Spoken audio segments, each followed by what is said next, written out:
This podcast is a member of the Place to Be Nation family. Visit us at placetobenation.com, the only place to be in your pop culture world.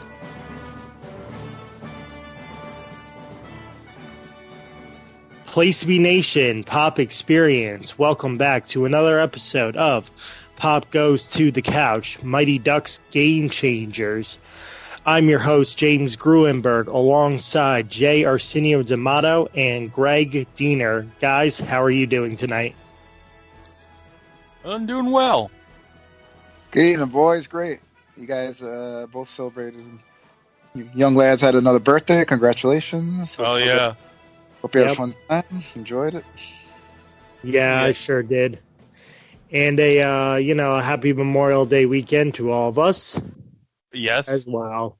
I hope everybody is enjoying this weekend. Yeah, all the BBQ you could want. Yep. So, guys, this is it. This is the end of the first season. Don't know if it's the end of the series altogether, but I think it was a very good episode to go out on. Yeah, it was. I'd be surprised if it was a one and done. I think they're gonna roll a few more seasons. At least the second. Yeah. Yeah. So this is Mighty Ducks Game Changers, Season 1, Episode 10, State of Play. We start off right away with a montage of MJ basically, running down the tournament, and we get a montage of the hockey games, and the Don't Bothers and the Ducks are both respectively dominating teams. Oh, yes. It's goal after goal, elimination after elimination for both teams. Then we get the opening credits, and then we're at the snack bar. We're at the snack bar where MJ announces that the Ducks have won their game and respectively got into the Minnesota State Championship Finals. Yeah, I like the team name, the Maroon Marauders and the Caribou and the Caribou, the Lumberjacks. The Lumberjacks. That was my favorite. The Lumberjacks are like twice their size, and one of the guys is saluting like his mom, and Nick goes, "Is that his mom or his wife?" Or I think it was Evan. Yeah, it was Evan. So then, I like the Renegades, and I was like, is this the XFL team? Are they from Dallas? Dallas Renegades. Dallas Renegades. Where's Bob Stoops? Yeah. So, Zophie's parents are really heavily, congratulating her. And we see that, also Evan is going up to his mom like, Coop's mom doesn't show up, or his parents don't show up. And, Alex like, yeah, I tried to reach them, but they're just not coming. So, we'll see what happens when they get to their semifinal matchup. But we see Sophie is limping, and her dad's like, "Oh, is it your knee again?" And, Sophie's like, "Yeah, it's fine, though." So, we see that Sophie is still, suffering, injured from, prior injuries to her knee. Yeah. So, the guy said, they're playing the Lumberjacks, which are, twice their size. And, it's a little bit of a brutal game. The Don't Bothers, they are taking shot after shot, getting knocked down. And then, Sophie, she steals the game away by scoring a goal, but she gets knocked down after she scores the goal and, really tweaks the knee even more. So cheap shots by the Lumberjacks. And then, after a tired 2 periods into the third, Coop's parents show up, and, he says it's the first time they've ever come to a game. And, Coop has a performance of a lifetime. And towards the end, the defense almost didn't run out the clock. So the Lumberjacks, they take their shot. Coop hits the glove. and the puck, like, it almost rebounds, so it looks like it's about to go in, and Koob makes the diving save to end the game 1-0. Very good Julie the Cat Gaffney reflexes there. Oh, yes. Very, very dramatic. Yeah, but it was nice to see that Koob's parents show up to a game. Oh, yeah, I was very happy to see him. An uplifting Disney moment to bring a tear to your eye. Beautiful. Yeah. Well, before the game, Gordon, what I thought was funny, Alex goes to Gordon, "What are you going to do next?" And he goes, "I don't know. I might try out for the Olympics. They need Zamboni drivers." So a very good warming touch moment with Alex and Gordon the night before the semifinals. Yeah, I like when Gordon says, "What if good things happen to good people?" Because Alex is like, "Oh, the real Ducks and Coach T, they're the bad guys, but they always guys like that always win these things." And Gordon says, "Oh, well, what if good things happen to good people?" That was a good quote. Yeah. So then it's the morning of the finals, and they start off in the Don't Bother's locker room, and Evan realizes that Sophie is in pain. And on the ice, Coach T and Gordon, they're having like their little stare off, and Gordon goes, "Oh, it goes to the advantage of the coach who can stare the longest." And Evan goes, "Coach Bombay, you guys got to come and see Sophie, hurry." And so Coach T's like, "Yeah, I win, Bombay." I thought that was kind of funny. And Alex is like, "You guys are taking this way too seriously." They are taking it way too seriously. I thought it was funny though. So Coach T, he has a mole on his face, and I was like, thinking of that Uncle Buck, like John Candy thing where he's like, "Here's a quarter, have a rat and not nibble that thing off your face." Like Julian Hall with the boogeyman. Yeah. Two classic pulls right there. Yeah. Yeah. So here's the So they go to the trainer's room, and Sophie's parents are there too. The trainer says she's fine and she can play. So Sophie's like, "Oh, okay, I'll play then." So, but also her parents actually, say it's no big deal if you don't play. We know that you've come so far, but your health and your safety is more important.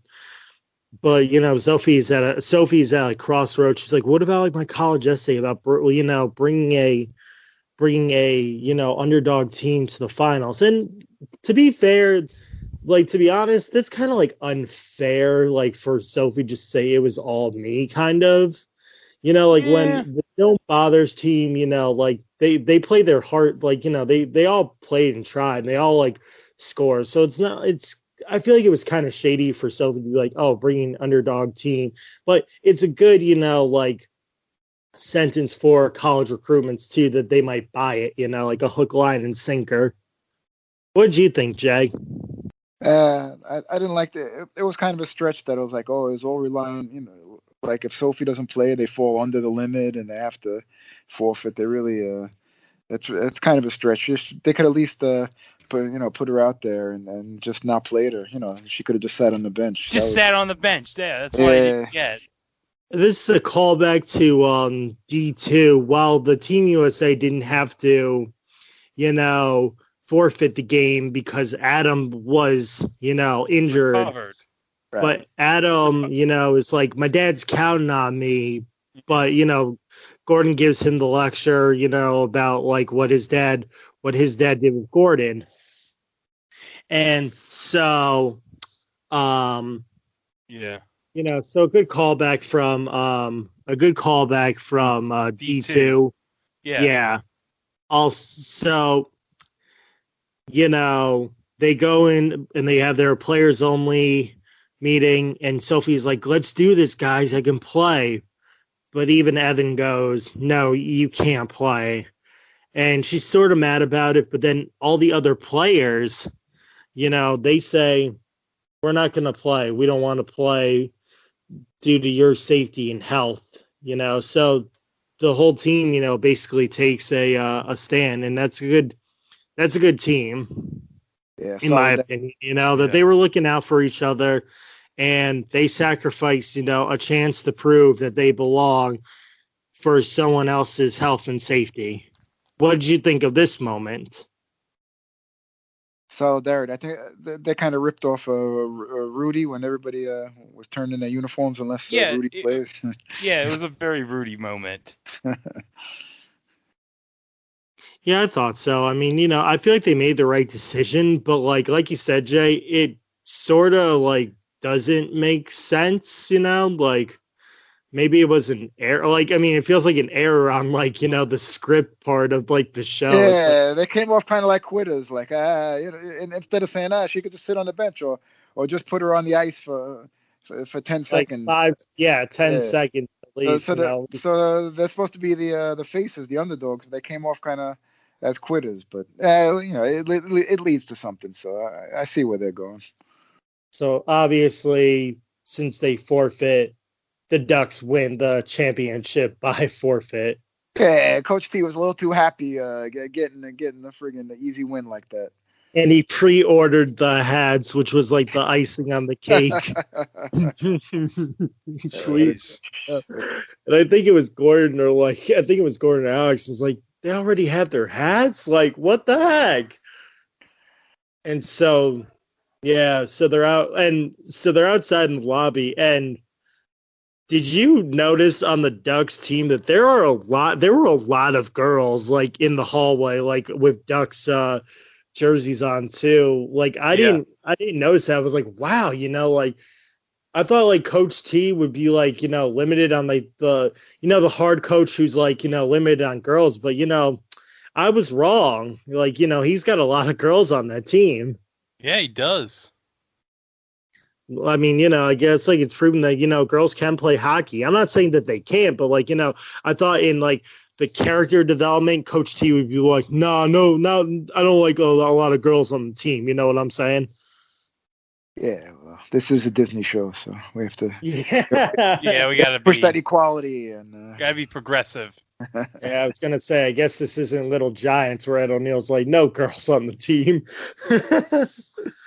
But so Coach T's like, oh, hey, we won. We just want to congratulate you guys. And Gordon goes, yeah, but you won with an asterisk. He goes, asterisk? He goes, yeah. You didn't really win. And he goes, yeah, I did. I have the trophy to prove it. So they get into a little, and debate. he also has the $200 PF Chang gift card to prove it. Yeah. Oh, jeez. Champs need to eat, man. A douche to the end, Coach T. I feel like of all those kids, he's definitely paying way over $200. He's not going to treat the kids. He's going to use it on himself. Oh, yeah. I was he's going to pig out. He'd have to pick up PF Chang's. So Gordon goes, why don't you really play us, since we couldn't play you guys today because of a technicality. Play us tomorrow at the Ice Palace, winner takes all. And this and the stakes are if the Ducks win, the Don't Bothers drop out and their team folds. I love that twist.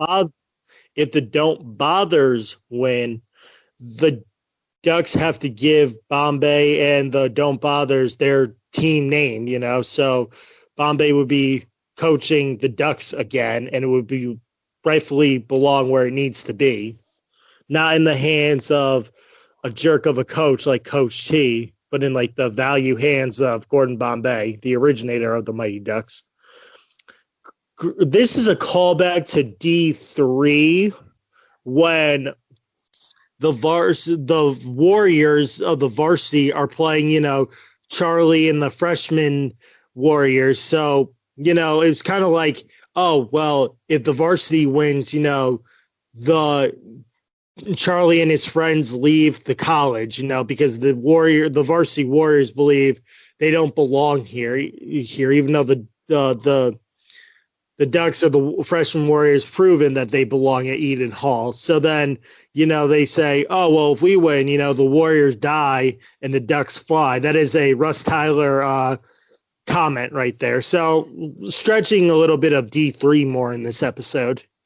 I know that you guys might have watched the episode, but I'm the guy who likes to point everything out if I can pick up on it. Yeah. No, that's great. So it is game day, and it just basically comes down to the first quarter, the first period was a tight one. Oh wait, you have to. Coop singing the national anthem. Oh yeah, but before that, when the Ducks accepted the challenge, they did the quack. Oh yeah. Oh, that's so true. The don't bothers. They start quacking, and Coach T's like, we don't do that. Like who quacks like that? He's like really like a little like, oh, so Coach T really does not know how to be the coach of the Ducks. No, yeah, sorry, but that was a great moment from the original. A great callback for the original when they did the quack. Yeah. And so. Yeah, and Kuba singing the national anthem, which is which plays into it because the actor Luke Islam from Long Island, by the way, he was a AGT, America's Got Talent contestant, and I didn't know that. Yeah, he didn't win. Point out, Jay. Yeah, and also he got and also he's gonna be in some big musical. I'm not sure if it's a movie or if it's I think it's a Disney. It's gonna be a musical. I'm not sure if it's Broadway or a Disney movie, but he got a big part. So correct me if I'm wrong. Luke. Yeah. Okay. Yeah. So I now I know it. I don't need the correction. So the Don't Bothers, they're playing a good tight first period, and then the second period comes. Coach T basically tells the Ducks, pick up the hitting now, because there's only one referee out there. He's not going to be able to see everything. Another callback to D3, where in the second period, the Ducks, they are getting like mashed in. Like D went to the hospital. Aberman got like knocked out almost like in D3, the second period. They were like, pick up the hitting now. And like, it was brutal that game. I feel like it was one of the more brutal games, like the D2 with the Iceland, like they were hitting Iceland hard. Was jerks. I know, but D3, like they were just like diving at these kids, like almost like tackling them, So again, back to the show though, yeah. So and Coach Diener throws in a great line. He says, "It's not dirty, it's hockey." Yeah, so the Ducks are basically like tripping all the Don't Bothers. They are like cheap shot after cheap shot, and Gordon's like, "Ref, you gonna call something or not?" And so then the Ducks they take a substantial lead, and so we get to the third period, but in the locker room, everyone's feeling down, they're feeling tired, but everyone, has their share of, why they played hockey and why they wanted to be a Don't Bother. It starts off with Sophie, who says, ever since I was 5, hockey's always been competitive in my family. And this is the first time that it was ever fun to me. And then Sam goes, I've used my extremeness for something good, instead of just doing stunts all the time and hurting myself, I'm helping a team by doing my stunts.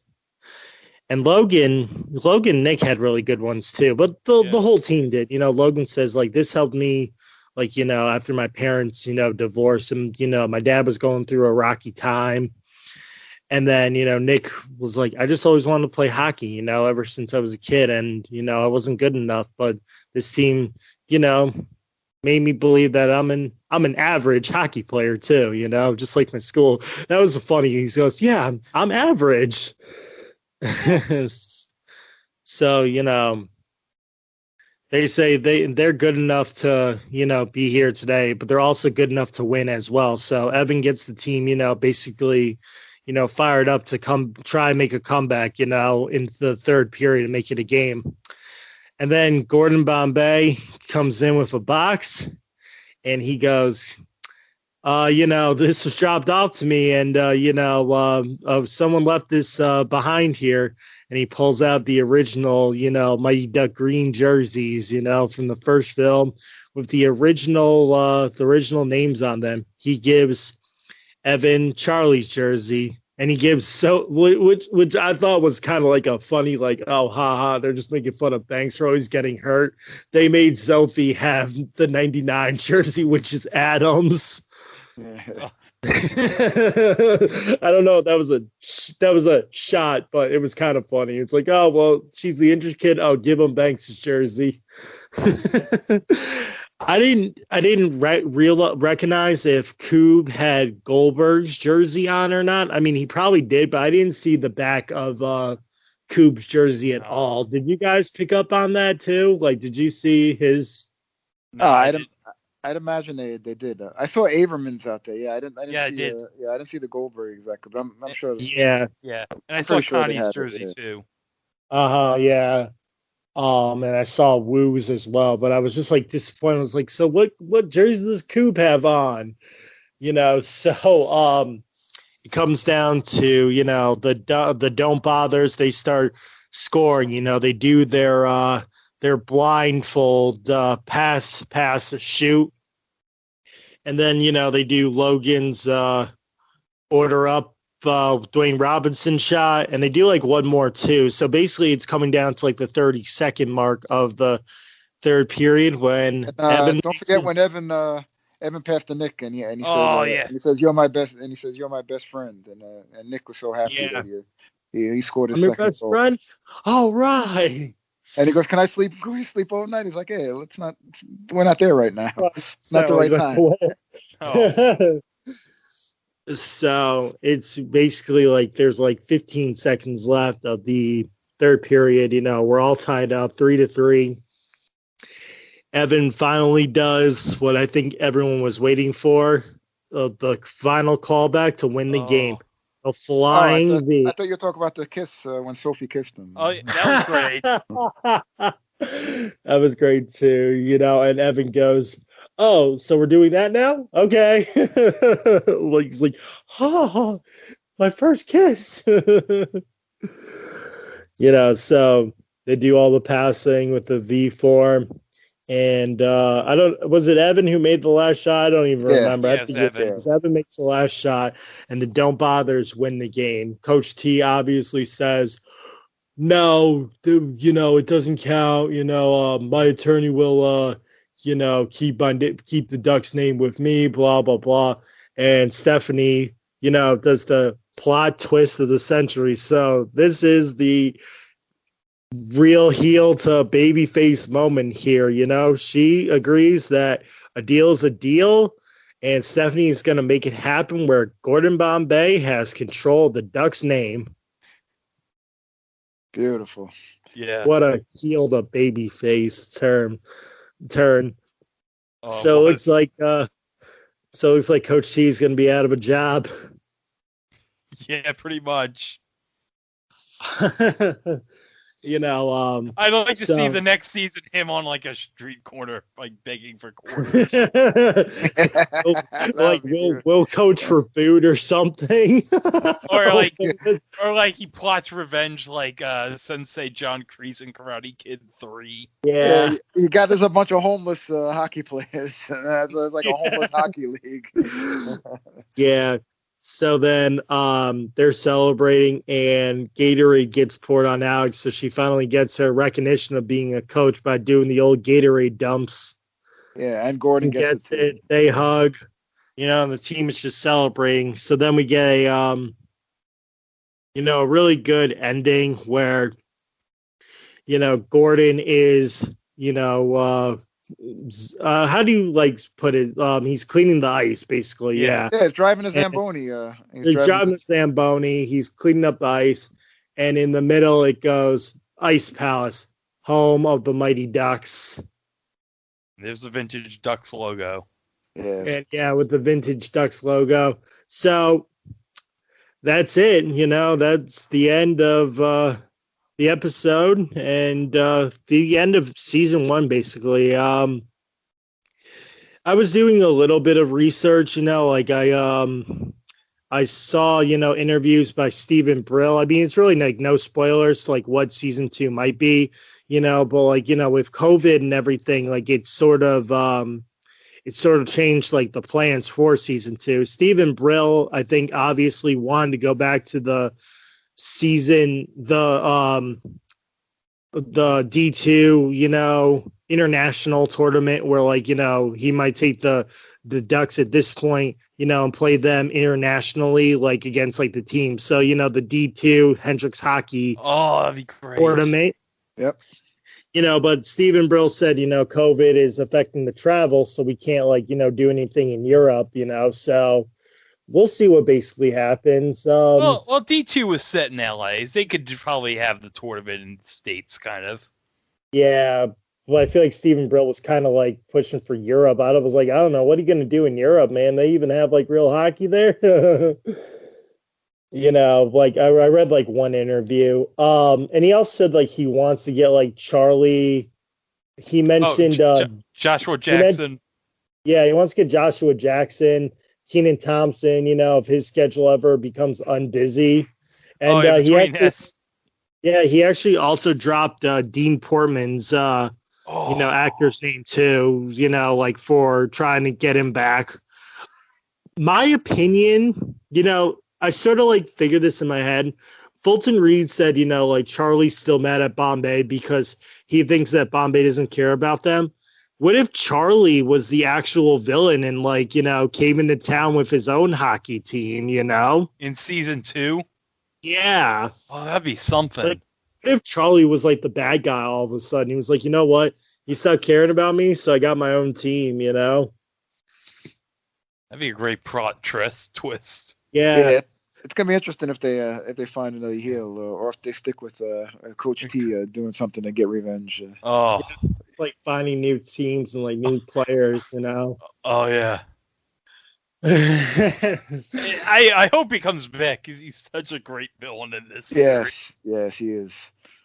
Yeah, like I mean, like I didn't really like think of like Coach T, like to me, like the actor's pretty good, but like I thought he was just like coaches are supposed to be snobby, like but I feel like there was something missing with him being the coach. Like maybe it was his height, or like his aggressiveness. I mean, maybe like I'm like misreading it, but like I just thought like there was something missing like with him being the coach too, like always smiling, and like Yeah,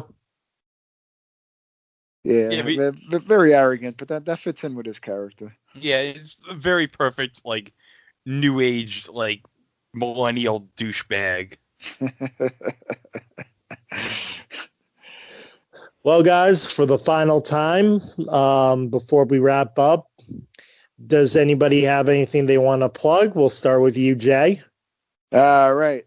It finally dropped. We had a Mount Rushmore of faces and heels, and an epic Mount Rushmore. We discussed our top 4 great face turns and top 4 great heel turns, and there's quite a panel on there, including somebody that from the younger generation that had to school because all his face and heel turns were from the Attitude Era, of course, and you know the type, Greg. Somebody that thinks that wrestling was invented 25 years ago when the Click did the circle jerk at MSG. Oh yeah, you know those guys. So we had to give him a little lesson in some classic 80s heel and face turns. So. Yeah, definitely.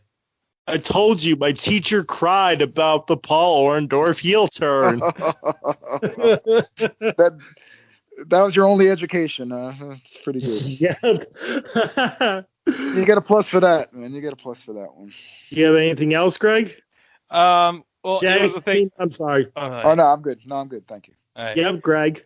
It was a thing on TV. We got another drop, 2 episodes coming your way on Wednesday. It'll probably be out by the time you listen. And also, we did a live show on the 3rd season premiere of Pressure Luck on ABC that just happened. So you can listen to us talk about all the new changes they have in season 3 of Pressure Luck. And finally, on the wrestling feed, the first part of the top 10 series of the greatest WCW matches project that I did with Robert Silva is finally up on the Place to Be Nation Wrestling Network, and you can listen to that right now.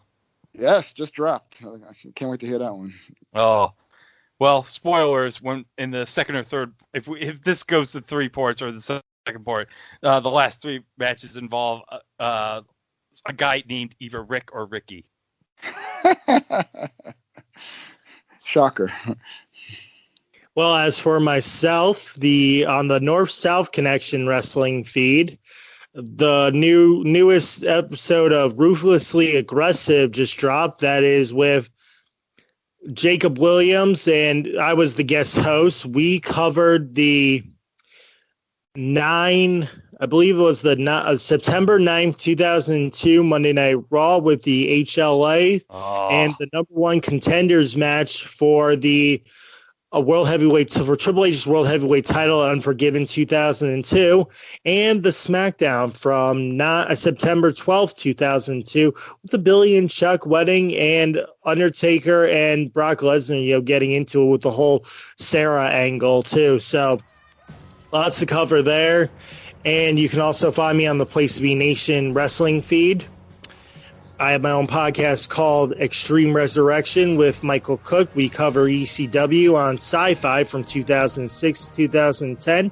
We are just out of SummerSlam 2006. We're getting into September of 06, with new stars debuting on ECW and maybe a D-Generation X appearance. Who knows? But check that out too.